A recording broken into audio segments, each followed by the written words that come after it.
Рабочий протест в Беларуси в 2020 году. Протесты белорусских рабочих много кого удивили на постсоветском пространстве.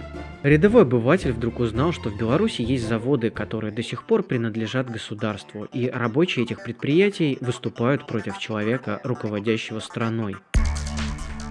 И как будто, подразнив журналистов и политиков, ожидавших уже едва ли не рабочего восстания, протесты резко пошли на убыль, а сейчас фактически прекратились. Немного напомним историю с лохнесским чудищем. Невиданный динозавр из прошлого показал над поверхностью воды спинку и снова нырнул в глубину, оставив после себя только пару мутных фотографий. С тех пор толпы туристов пытаются поймать и запечатлеть его еще раз, но пока безрезультатно.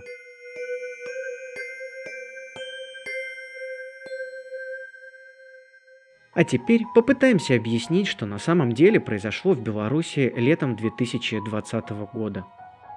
Что случилось в августе 2020?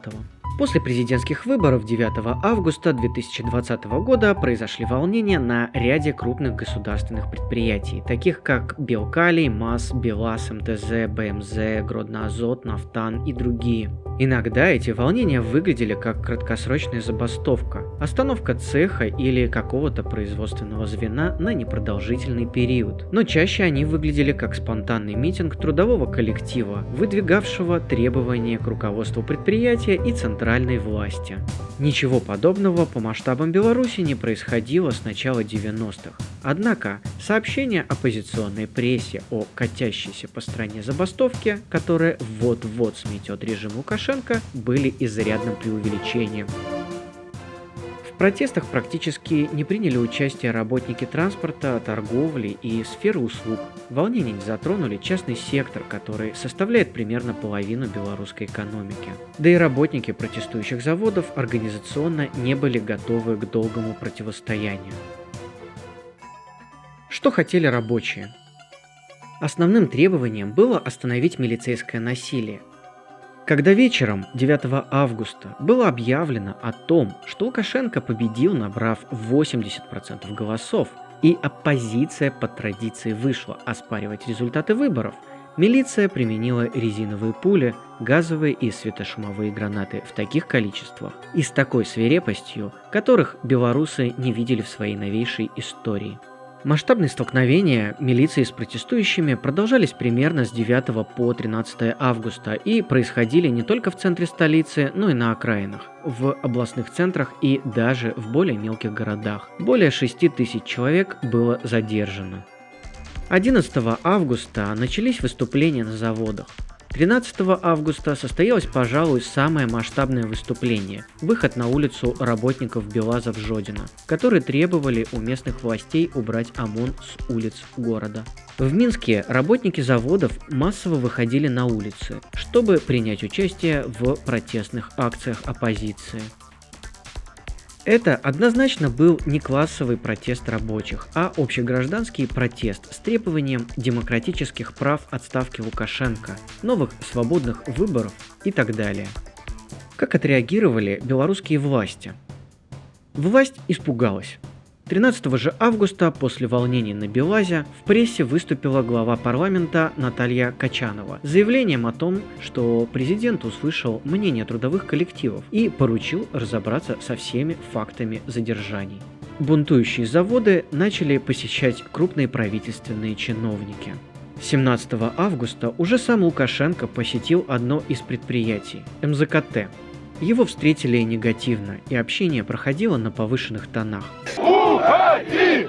Уходи! Однако завод вернулся к работе.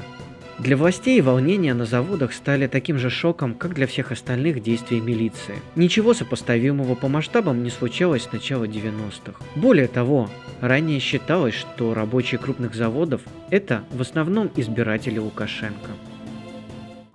Выступления рабочих стали холодным душем, после которого репрессивная машина заметно сбавила обороты. Остаток августа оппозиция собирала рекордные по численности митинги в центре столицы, которые уже не пытались разгонять. Почему протест пошел на убыль?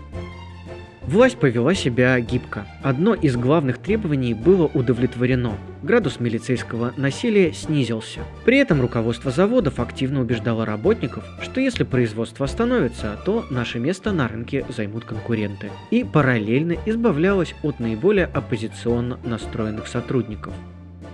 Либерально-националистическая оппозиция, объединившаяся вокруг фигуры Светланы Тихановской, традиционно считала государственные предприятия реликтом советской эпохи, который нужно как можно поскорее приватизировать. И все происходящее для них тоже стало сюрпризом. Пребывая в эйфории от успехов, оппозиция решила не размениваться на мелочи и призвала к всеобщей забастовке. С порога, отвергая идеи социально-экономических преобразований, опоры на трудовые коллективы, развитие независимых профсоюзов, выдвигается единственное требование – уход Лукашенко, а в переходный период оппозиция займется подготовкой новых президентских выборов. В действительности груз ответственности за последствия перекладывается на сам народ, который потом выберет нового правильного президента. Удивительно, но даже имея заметную поддержку среди минских студентов, оппозиция не стала призывать к студенческой забастовке 1 сентября, видимо, полагая, что принудить власть к переговорам о капитуляции можно одними лишь уличными шествиями. Что такое общенациональная забастовка? Общенациональная забастовка была объявлена экс-кандидатом в президенты и лидером оппозиции Светланой Тихановской 26 октября на фоне сильного уменьшения численности протестных акций.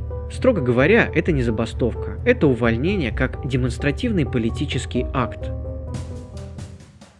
Начиная с 26 октября практически каждый день от 1 до 3-4 работников разных предприятий уходят в стачку, публично заявляя, что не вернутся к работе до отставки Лукашенко. Затем этих людей обычно просто увольняют за прогулы. По данным Белорусского независимого профсоюза, на начало декабря к общенациональной забастовке присоединилось около 200 человек. Большинство из них работало на нескольких крупных государственных предприятиях. О случаях присоединения к забастовке работников частных предприятий неизвестно. Несколько частных предприятий из сферы услуг остановили работу в день начала общенациональной забастовки 26 октября по воле владельцев бизнеса, формально по техническим причинам. И на следующий день они возобновили работу. Призывая к началу забастовки, Светлана Тихановская говорила: «Остановим все, чтобы показать, нас не остановить». Спустя 2 месяца можно говорить, что затея провалилась. Могло ли все закончиться иначе? Волнений, по крайней мере в таких масштабах, могло не случиться, если бы власть подтасовала выборы изящнее, если бы не выдала милиции карт-бланш буквально на все и попросту испугав значительную часть граждан, вдруг осознавших, что это надо как-то остановить. Но начавшись, события едва ли могли развиваться по-другому. Надо понимать, что на большинстве из этих предприятий отсутствовали организации трудящихся и даже ячейки независимых профсоюзов, кроме национал-либерального профсоюза на Беларусь-Калии. Влияние левых сил в стране минимальное, влияния в трудовых коллективах не было ни у кого. Однако либерально-националистическая оппозиция обладает сильными СМИ и с их помощью манипулирует активной частью трудящихся. Именно эти сторонники оппозиции стали своеобразным мотором протестных выступлений. Поэтому неудивительно, что любой протест развивался в фарватере, заданном штабом Светланы Тихановской. Ошибки штаба Тихановской этот протест и похоронили. Что дальше? Влияние мирового системного кризиса сказывается на внутреннем экономическом климате Беларуси, и все вместе усугубляется развивающимся политическим кризисом, а значит, продолжение следует. Власть страны оценивают продолжение политического кризиса в перспективе до 2 ближайших лет. Многие протестовавшие работники были уволены, но стремительная политизация вызвала рост интереса к профсоюзному движению. Появляются новые ячейки независимых профсоюзов, а коммунистам удалось найти новые контакты с трудовыми коллективами. Все увидели, что рабочие неэффективных советских заводов – это сила, способная заставить власть отступить. И главное, сами рабочие это тоже увидели.